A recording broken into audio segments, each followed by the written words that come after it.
Hey, First United Methodist Church, it is Pastor Shannon here with our weekly update for December 3rd.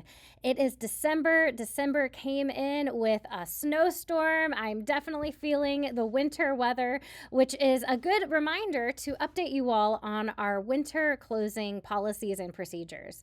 So first, if we have bad snow on a weekend or on a Sunday and we decide to cancel church services, you will know about that through one of several ways. We'll send it out through Flocknote, we'll put it on our Facebook page, and we'll also add it to the local news station so you can go online or watch the news to see if our church will be closed for a Sunday worship service. Now, during the normal weekday, we typically follow the Excelsior Springs School District calendar. So if Excelsior Springs School District is off due to snow or inclement weather, Treehouse Preschool will also be canceled and the church office will also be closed. I came into the office today just to do a couple of things, but normally we do follow the Excelsior Springs school calendar when it comes to weekday closures. Now, as a reminder, we generally don't cancel worship services for cold or for, even if it's like below zero, we will crank up the heat and we'll all huddle together and just stay warm. But we would cancel if the roads or driving conditions are pretty hazardous. But of course, as always, make the best decision for yourself and your family. I want everyone to stay safe out there.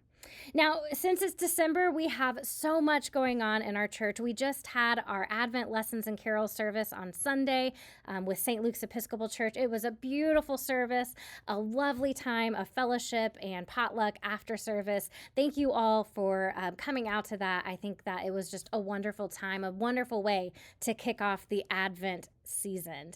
I also just want to say thank you so much. Last week, I talked about our Christmas giving projects.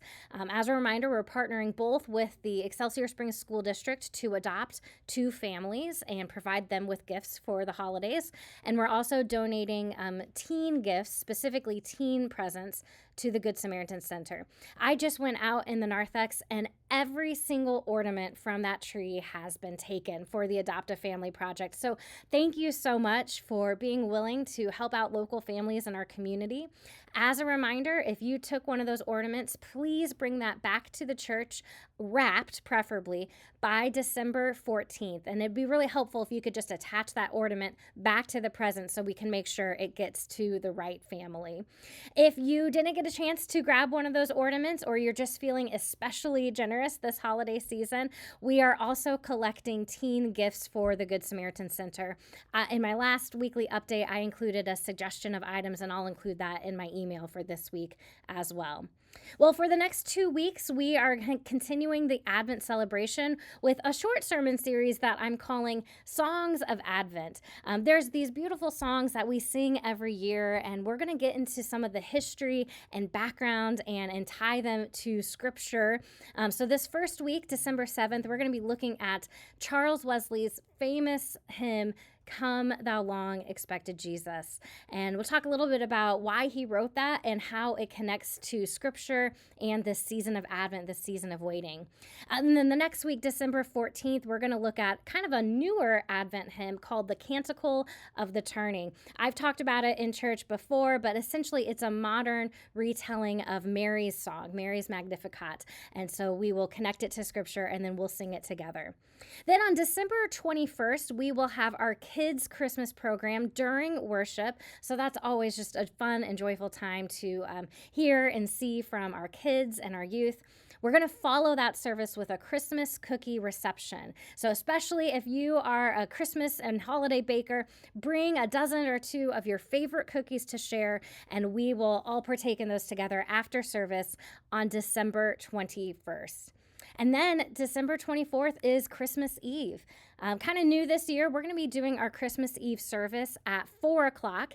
Usually we'd have it a little bit later in the evening, but I've heard from a lot of you that you would like to have our Christmas Eve service a little bit earlier so that you can go home, have dinner with family, perhaps do final Christmas preparations. And I completely understand and agree with you. So invite your friends, invite your neighbors. We'll gather together for a Candlelight Christmas Eve service, December 24th at 4 p.m. And it'll be a beautiful service. And then one final reminder that because it's December, we are thinking about end of year giving. So if you want to make an extra gift to the church, or perhaps for our UMC apportionments, if you need to get caught up in your pledge for 2025, we just encourage you to get all financial gifts in by December 28th. December 28th is the last Sunday of the year, and that allows us to include any last minute gifts into our final deposit to go to the bank, so it can be counted in for your 2025 tax deduction on your giving statement.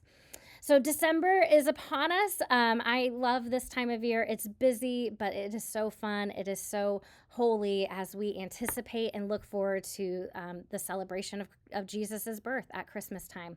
So I'm looking forward to seeing you Sunday for our first Sunday series on Songs of Advent, and I'll see you then.